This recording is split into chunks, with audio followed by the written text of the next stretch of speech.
gonna shut up just a minute. Oh, you're good.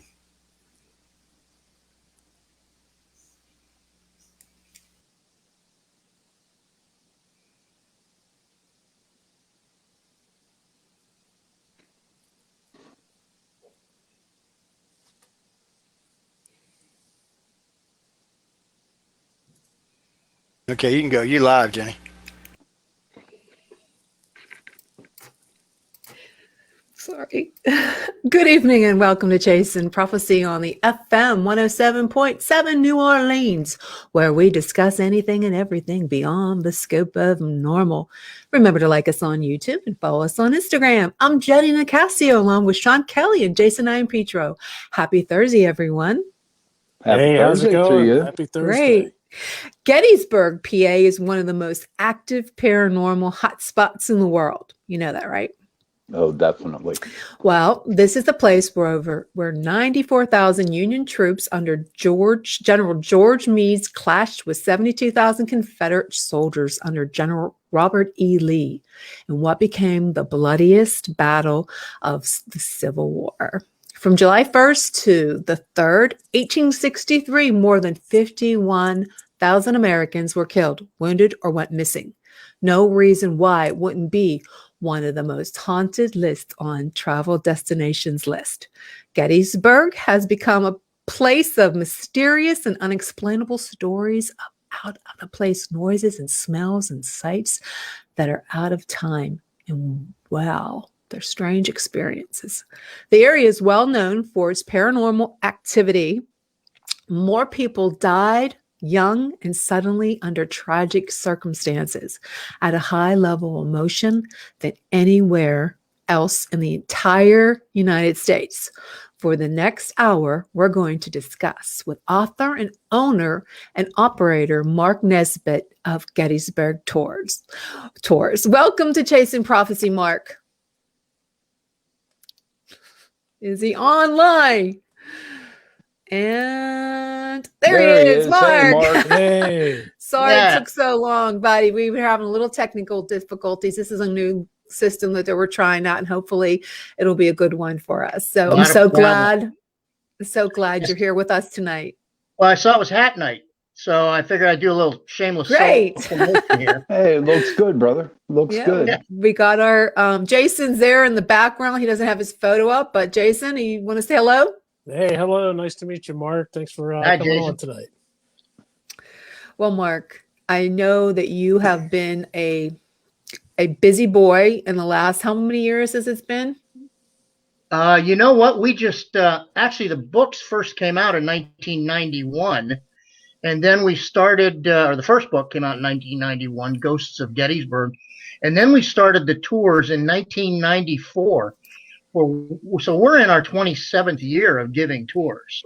Wow. Of Gettysburg. That's amazing. They're good tours. They're good tours. Well, thank you. Thank you. Yeah, you guys aren't too far away there in Pittsburgh. You could meet us sometime and take a tour. Absolutely. Yeah, I've been going there for 20 years. For 20 years, I've been going to Gettysburg. And I really enjoyed up there. It's my home away from home.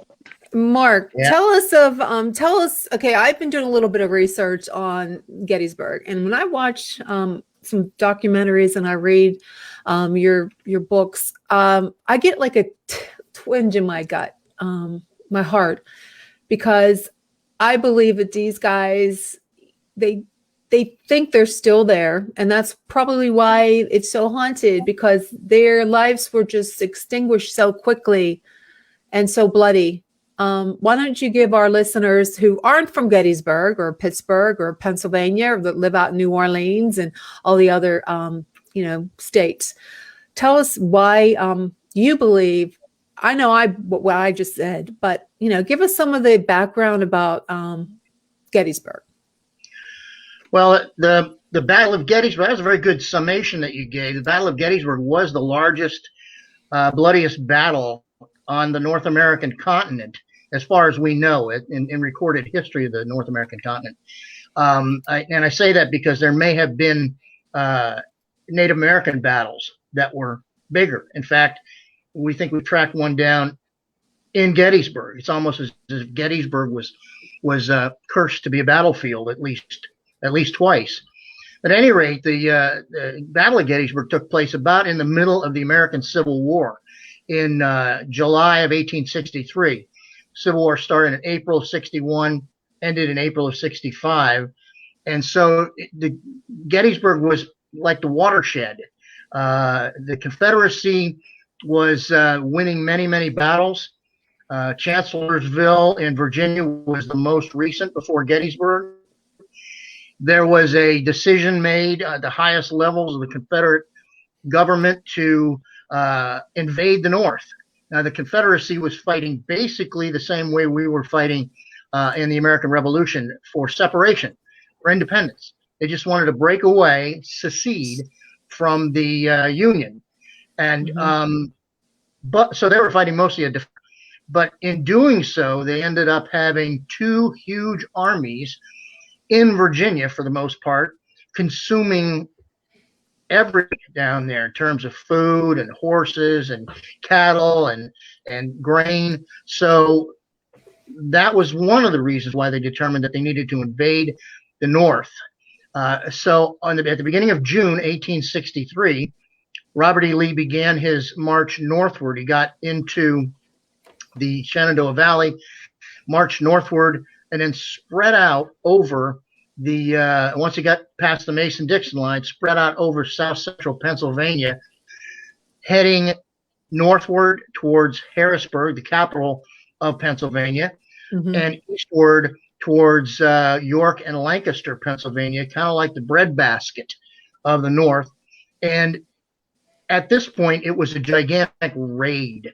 They were pulling in as much food, as much livestock, and many wagons as they possibly could to take back down to Virginia to help supply the South and the armies for the next year. Well, Gettysburg, if you look at a map, it's got about 10 or 11 roads that all converge a block of the center square of town.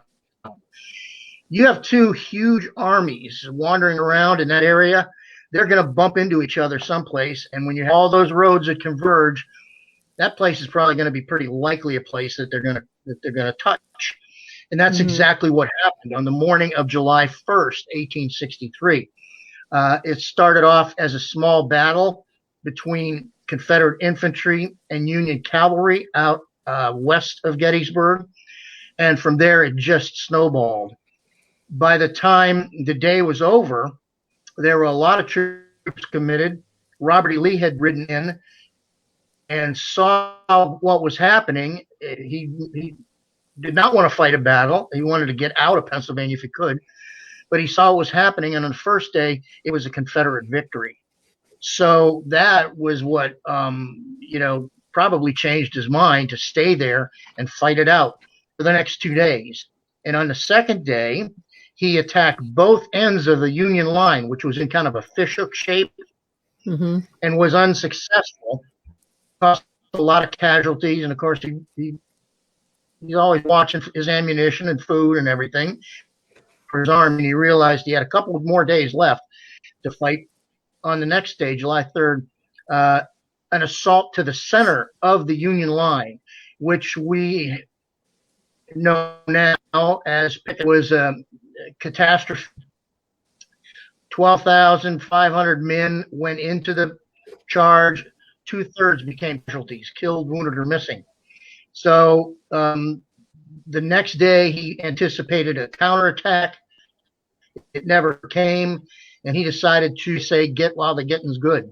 And he marched back to the Shenandoah Valley, basically a fighting retreat the whole way, and left. The two armies left about 51,000 casualties in and around the town of Gettysburg, which was approximately 2,400 people at the time of the battle. In fact, they're even less than that because most of the men left with their livestock to get out of town when the Confederate Army was coming. So you had then they had, I mean, operations were going on. It was men were suffering and dying throughout the whole month of July and into August, and then of course finally in November they were still burying soldiers in the newly formed National Cemetery when on November 19th, Abraham Lincoln came to Gettysburg to dedicate the National and where all the Union soldiers were being buried at the time. Unfortunately, the Confederate soldiers were not allowed to be buried there. They were the enemy. Many of them killed the same soldiers that were being buried there, and so they were left out on the battlefield until the earth finally, or remains were finally exhumed and taken south. And that all of these things combined, a storm, the high emotion, the life or death situation, the bodies buried in unconsecrated graves. It seems to have made the perfect storm for ghosts. And that, I think, is why virtually right after the battle, we started, people started seeing ghosts or having strange experiences at Gettysburg. Yeah, when you have those burial grounds that are they don't get their final resting, I think that has a lot to do with it. They're not settled. They don't feel at ease, the spirit. That's what I think. It's one of the reasons, yeah. Yeah. Well, I was listening to a couple documentaries this weekend, and there's just one after the other of stories about these ghostly stories. What kind of gets me is, I don't know if Sean or Jason have heard of it. They actually see the soldiers like they were like you and me, some of these people. But I have a question, Mark. You've been doing this for a while. How do we know that some of these aren't just actors put there in different places to, take the identity of a spirit? Because you're laughing, Sean, but they said they don't look like ghostly figures. They look like regular people that they see. They do. So how do you know for sure that, Mark, that they're not actors? Well, we don't, but I always ask because we do have a group of reenactors that comes to Gettysburg at any time of the year, and more so around the anniversary of the battle. Sometimes they have a reenactment. I don't know if we're going to have it this year, but they didn't last year, but they may have it this year. And so you get a ton of people dressed up as Civil War soldiers, women and children. And so that's my first question is, when did you have your vision? And that was if they say around the 4th of July, I explain that to them.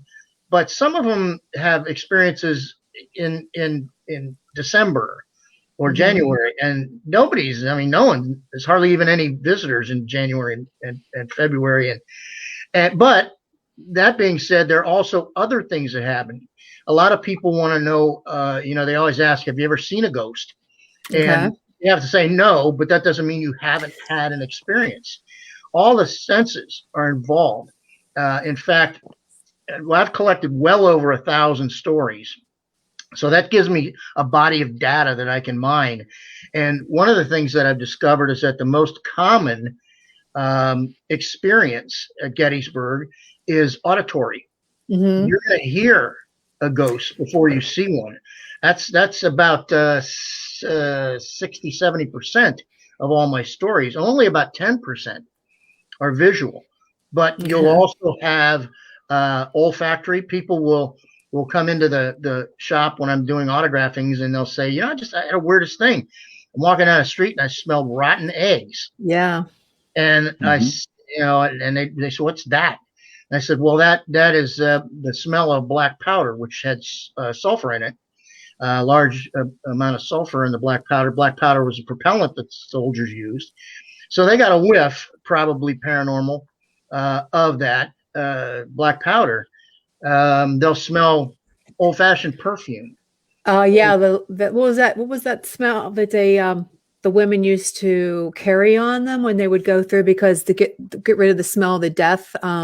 It was some kind of rose water. Well, rose water, lilac water. That you can't.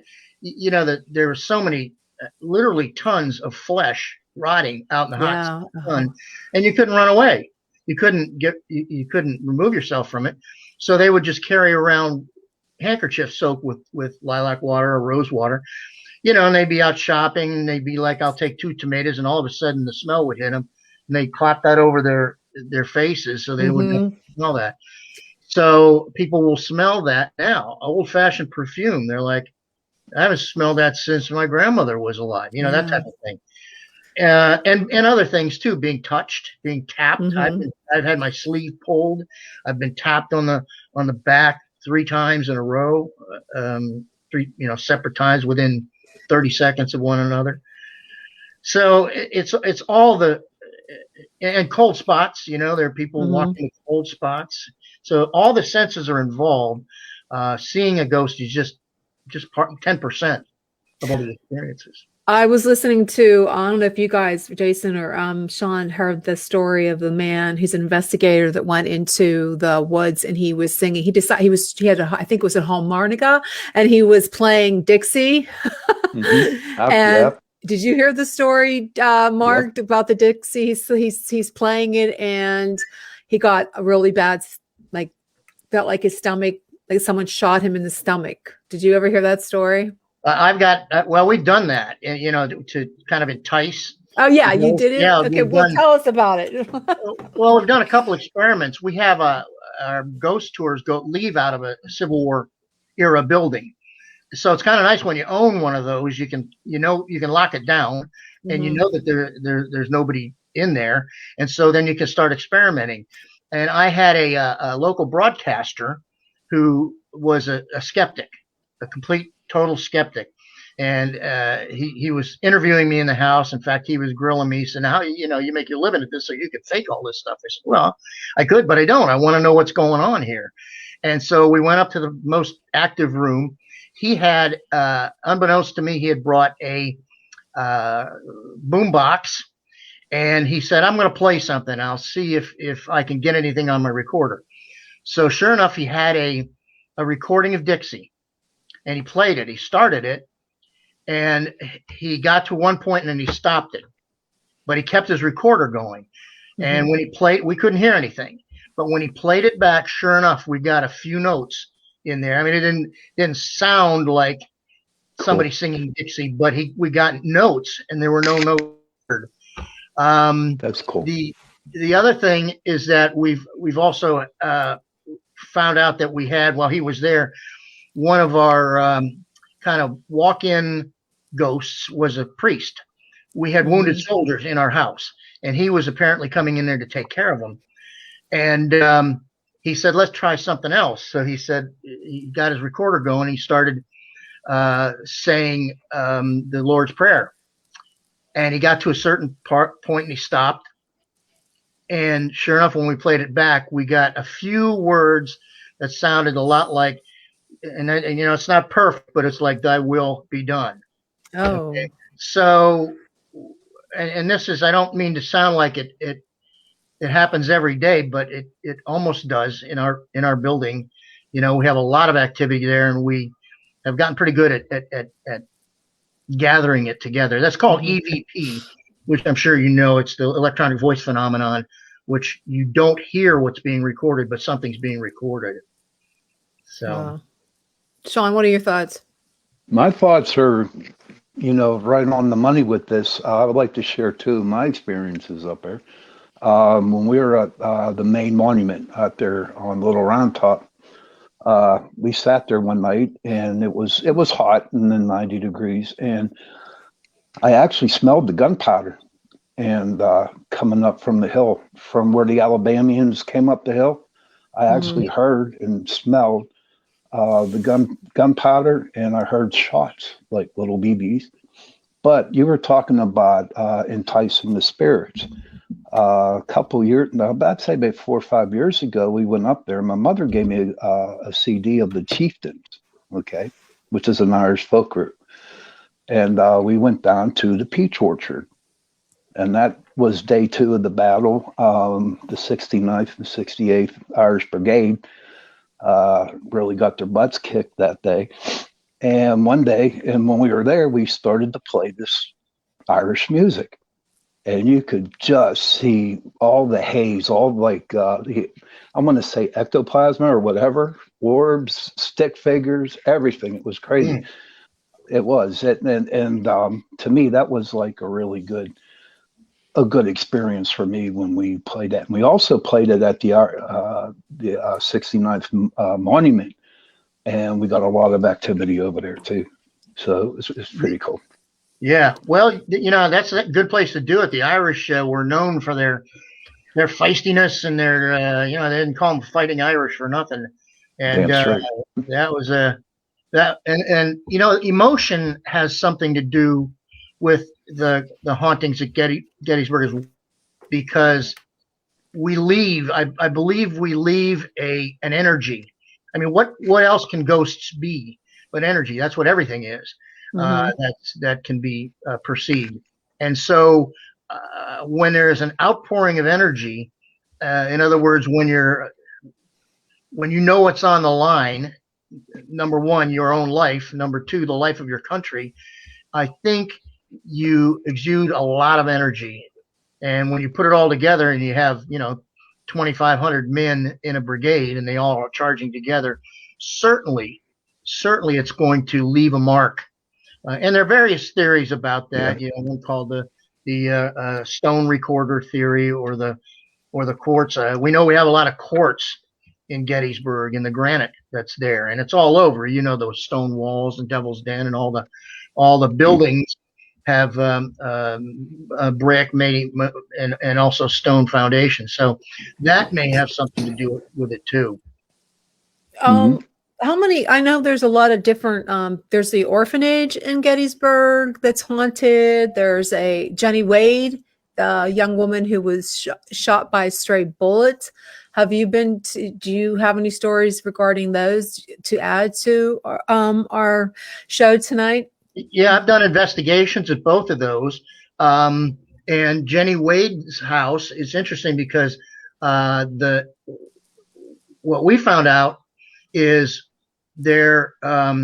We took a medium in. Periodically, we'll use sensitives, and she, as soon as she walked in the door, she said, "I feel as if there's an unfinished mourning, mourning here."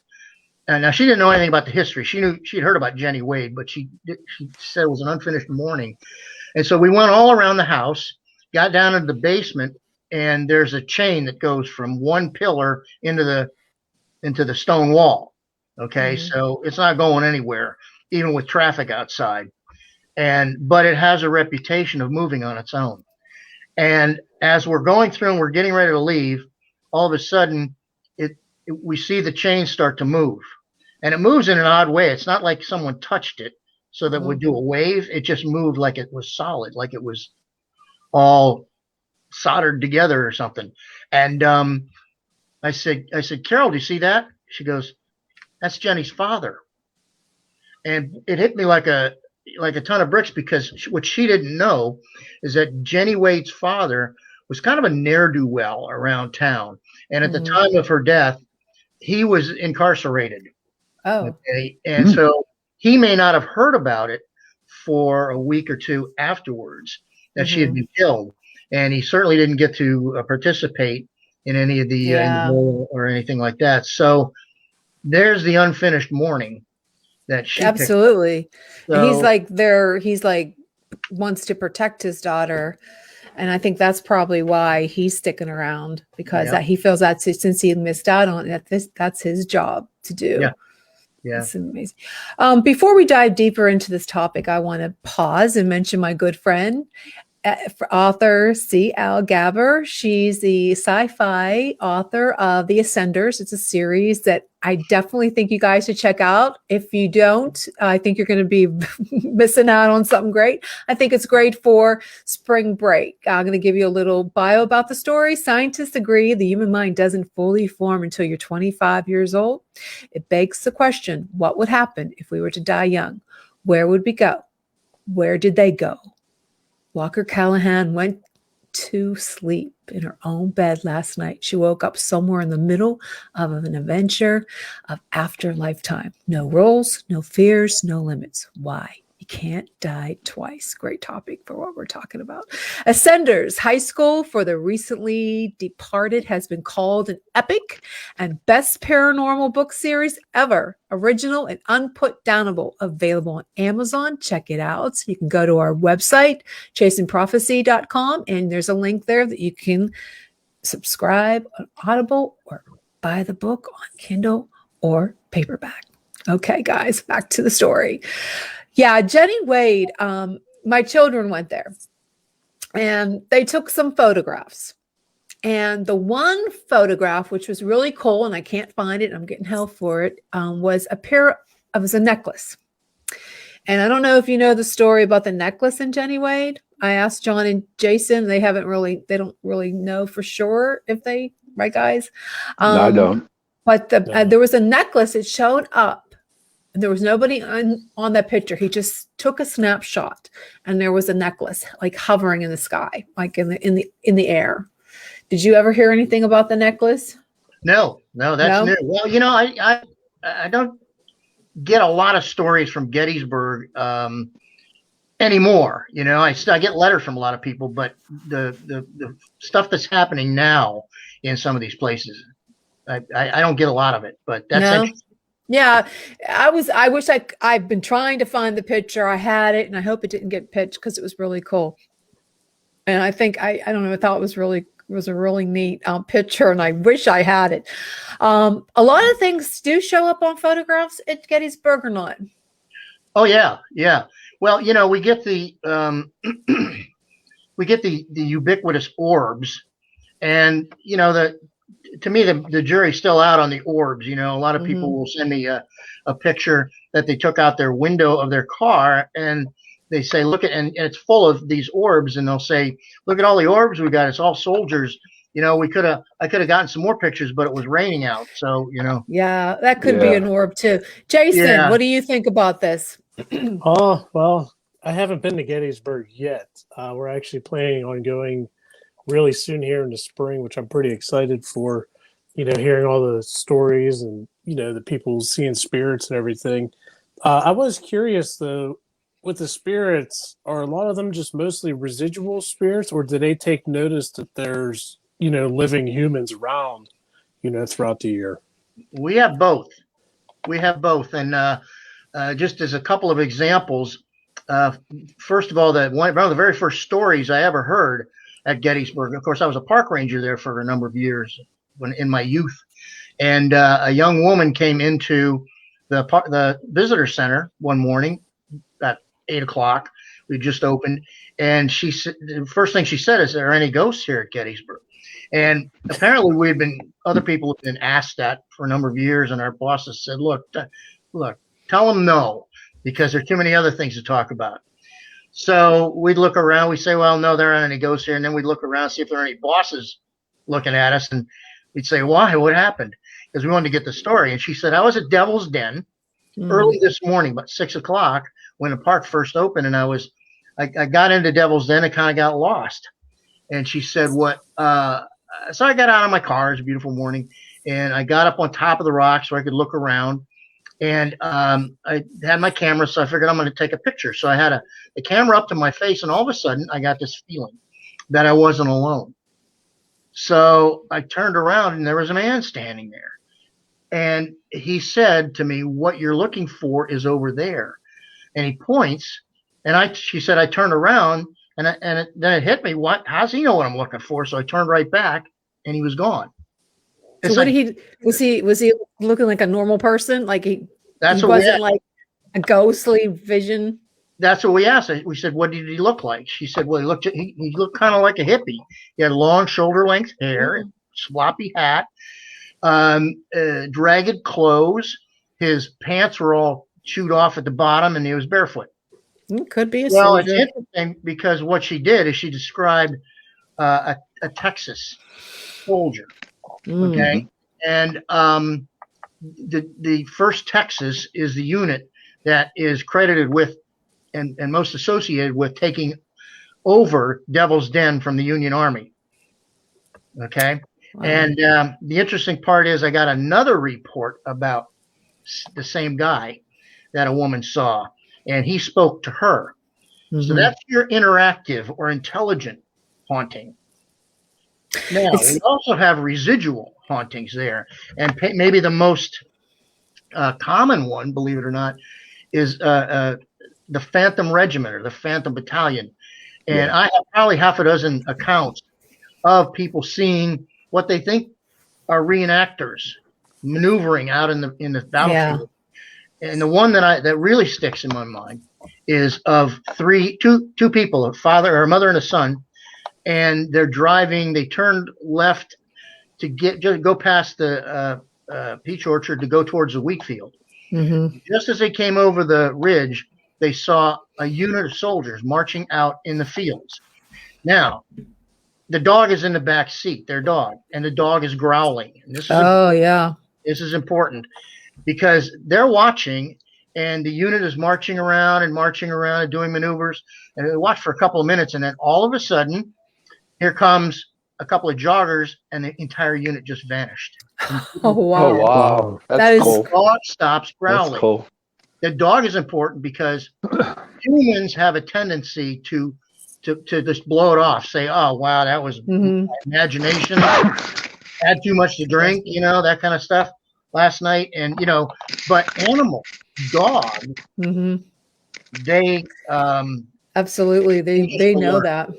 they just alert to that. They So can sense it. Yeah. that's he saw it. The dog saw it because as soon Mhm. as it disappeared, he quit. Oh, yeah. Yeah. So that's to me that's an indication that really happened.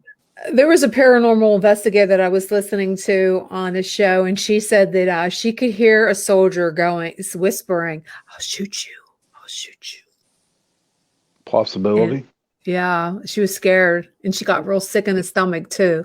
People Oh, hear shoot. a lot of stuff that they'll hear bullets whistling past them. Mhm. Mhm. They'll hear the scariest part is I've accounts from waitresses. Some of the historic buildings have been turned into Mhm. restaurants, and waitresses will say, "I heard my own name whispered in my ear." Mm. That's That would freak me out. that's That totally would. yeah. That would totally. So you have all these deaths in Gettysburg, and that leads us to my next topic I wanted to talk to you about. A lot of children were orphaned, and the orphanage in Gettysburg, the one that was run by Rosa Cartridge, is that how you say her name? Cartwright? Carmichael. Carmichael. She was evil woman who abused children and locked them in small corridors, like rooms in the basement. And she also had a little henchman, the stick man. Now, did you ever witness that? I mean, did you ever see the stick man or see anything unusual there? Did you, have you gone on tours in the orphanage? Yes, I have, but I think the interesting part about that is I think that experience with the orphans was one of the reasons I got into the paranormal, the ghost hunting. Explain that to us. Well, when I was with the National Park Service, I used to live in the National Cemetery Lodge. Right inside the National Cemetery is a building, and that was lodging. So one day I was doing something very unusual. I was cleaning up after myself after lunch. Mm-hmm. Okay, as being a bachelor, you know how it is. And so as I'm walking from the dining room into the kitchen, all of a sudden I heard the strangest squeal. And I stopped and I said, "That sounded like a baby crying." And of course I'm trying to figure out, I never heard that before in here. Was that the pipes? No, that was a baby crying. So I put my dishes away and I'm trying to figure out what in the heck, where did that come from? And so a couple days later, in the coffee room, I mentioned it to my colleagues.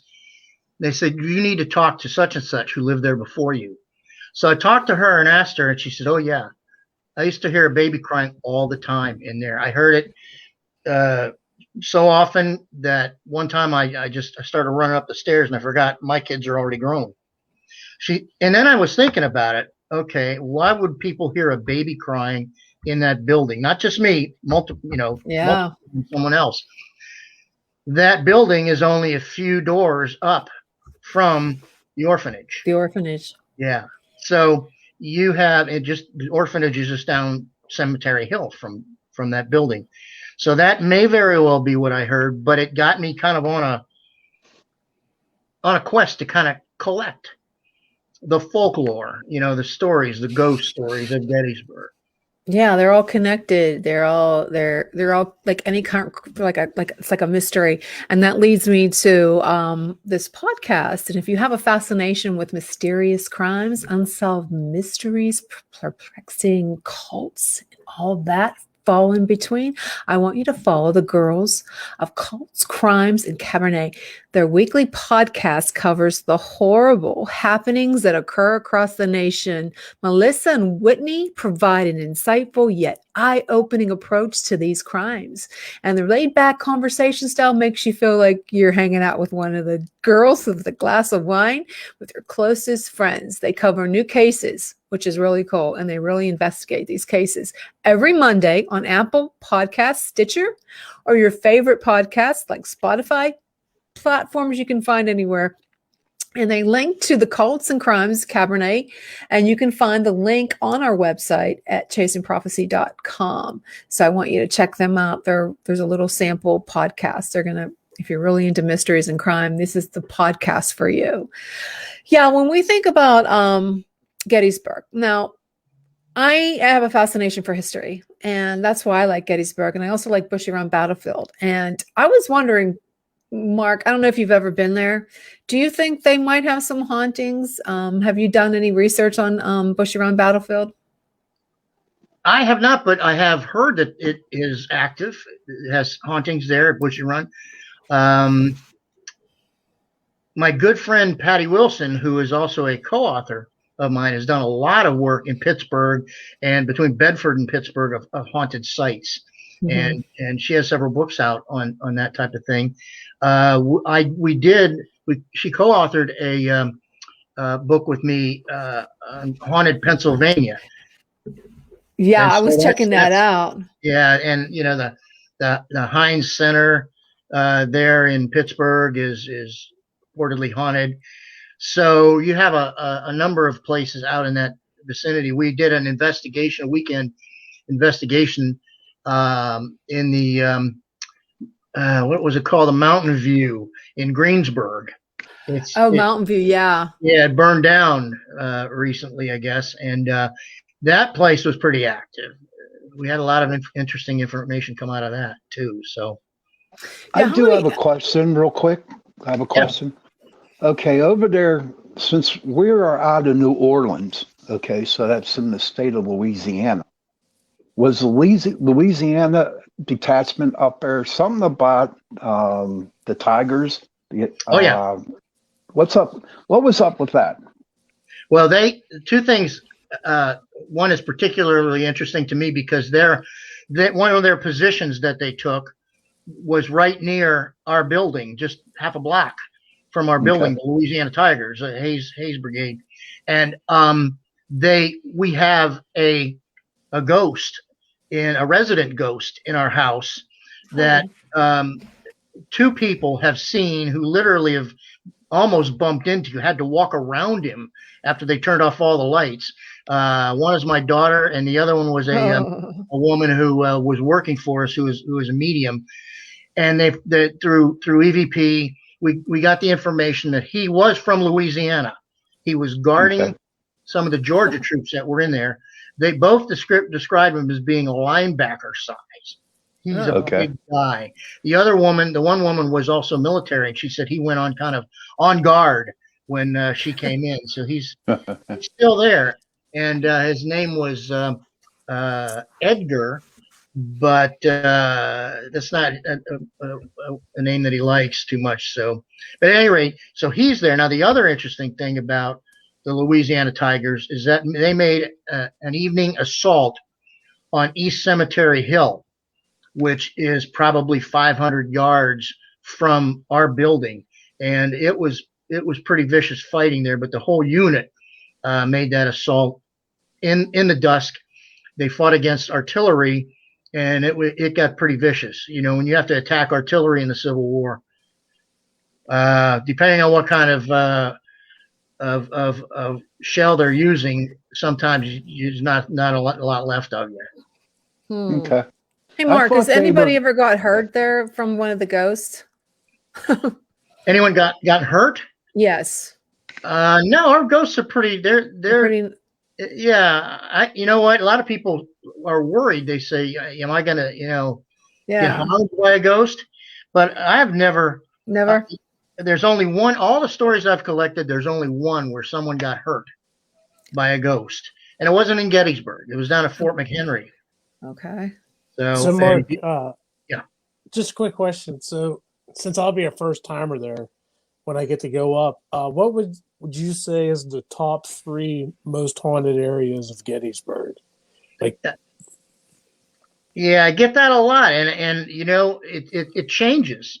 Some years I hear there's a lot of activity at Spangler Spring, a lot of activity in the middle of Pickett's Charge there at the Point of Woods, but consistently, the 2 sites that seem to never fail is Devil's Den, and then right next to it, as you're going on the tour, right next to it is the Triangular Field.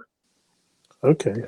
And those Yes. 2 places, you can get. I mean, I got my very first EVP, so I was a rank amateur. Didn't even know what I was doing out there at the Triangular Field one night. And then we went out there. I'd written a book on the 15th Georgia, and they fought in the Triangular Field. In the 15th Georgia, I had the roster of the guys who got hurt and killed out there. So I started calling off the roster of these guys, and I was getting, yep, oh, military answers for their to make sure that they were counted. Nice. Okay. There's one story that you had. I think it's from your books.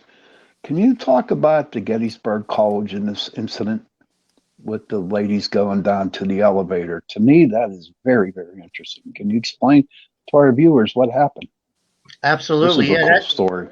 Yeah, well, Gettysburg College, there were only 3 buildings there at the time of the battle, but they all the biggest one was Pennsylvania Hall, which was a dormitory and classrooms, and they most of the operations went on in the bigger buildings, so they were doing amputations, and the lower floors became operating rooms. And I had heard a story from some college students that were there. I interviewed them, and they mentioned a couple of people, of administrators who were working late one night, and it turns out I knew the administrators too, and they were on the 4th floor, and it was getting late, so they decided to pack it in and go home. So they got on the elevator and pressed the button for the 1st floor, which was the exit. The elevator went past the 1st floor and down into the basement. The doors opened to a scene of horror. They actually descended into an operating room of the Civil War era, and they described this as men lying around in the corners waiting to be operated on, Oh, wow. a doctor with a blood-stained apron on, he had a saw in his hand. There was a guy who was getting ready to work on a makeshift operating table. And of course, they're punching the buttons to try and get out of this man-made hell, and the elevator wasn't working. Finally, the doors closed, and they went up to the 1st floor and left in a hurry. They went right over to the security office and reported it.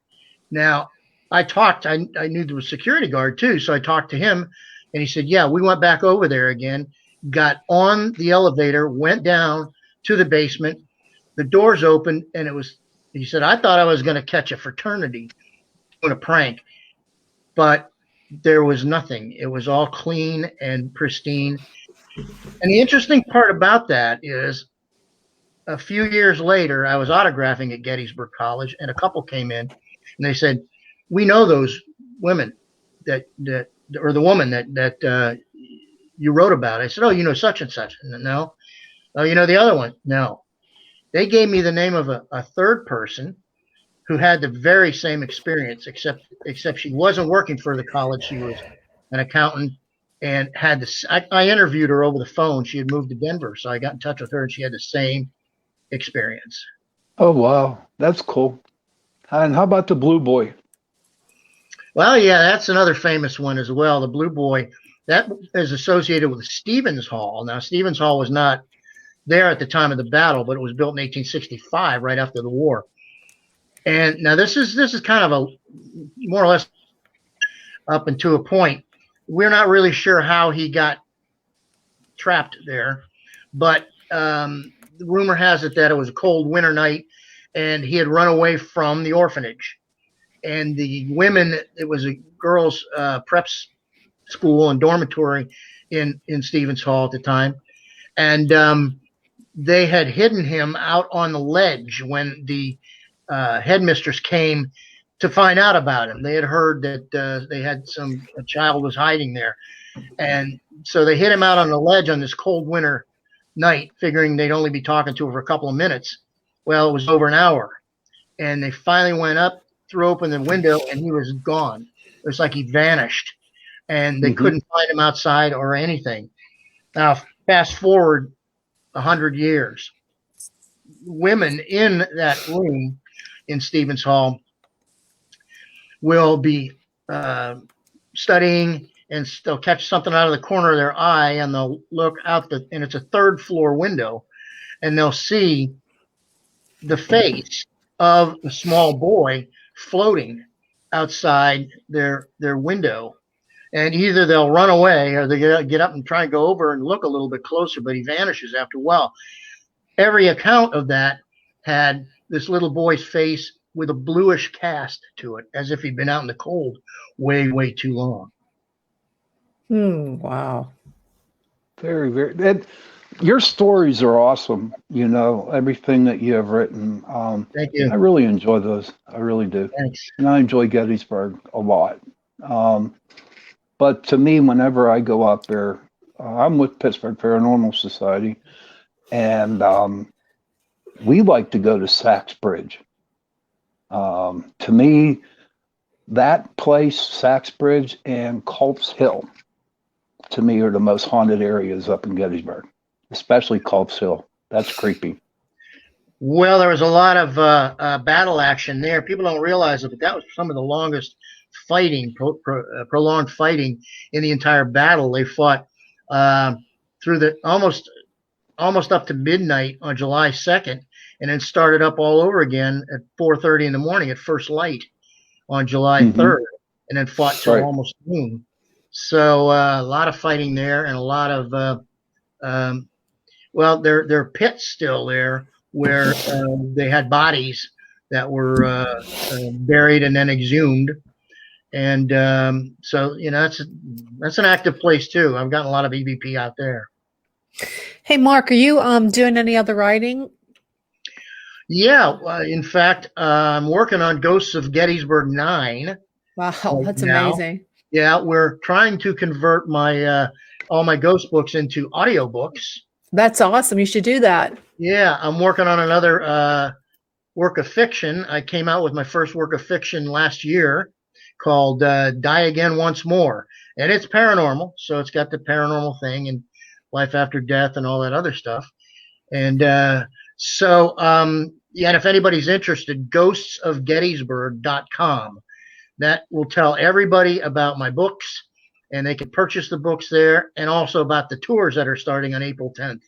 Definitely. We will definitely tell our link it. We're going to link it on our website too for you. Oh, great. Thanks. I think it's I can't believe you've done 9 books. Are you getting any kind of documentary? Did you think about doing that? Well, I've already done that. That's has been on TV. The Ghost of Gettysburg, two series. Okay. So and where can you see that at? That's pretty much on YouTube now. Oh, it's on YouTube. Okay. Yeah. Well, it was on TV. It was on the. And it's called The Ghost of Gettysburg. And if you put your name in, you'll be able to find it. Yes. Yeah. Okay. So our listeners can check that out. That would be great. Well, we're going to have to call it a night soon. But thank you so much for joining us tonight, Mark. It was a pleasure. Yeah, Thank it was you, great Mark. talking to you guys. Yeah, Yes, Definitely- thank you. We'll definitely have to have you back on. Maybe after the guys go there, you guys can converse about it. that sounds Cool. good. Maybe they can hook up with you and go on tour with you. Well, you know what? I don't take tours. Oh, I okay. just write the stories. My guides do much better. Okay. Well, they'll have to check you out there. Yeah. But thank you again for joining us tonight. And if you go to our YouTube channel, our Pittsburgh Paranormal Society, you can find some clips that we have on there and learn more about our hauntings. And if you think you'd be a great sponsor, check us out. And you can go to Audible and check out Audible and get a free subscription on our website. But please check out my author page at J.E. Nicasio and check out and subscribe to our YouTube channel, guys. Good night, everyone. And thank Good night, you again everybody. for Thank you. tuning Good in night, to everybody. Chasing Prophecy.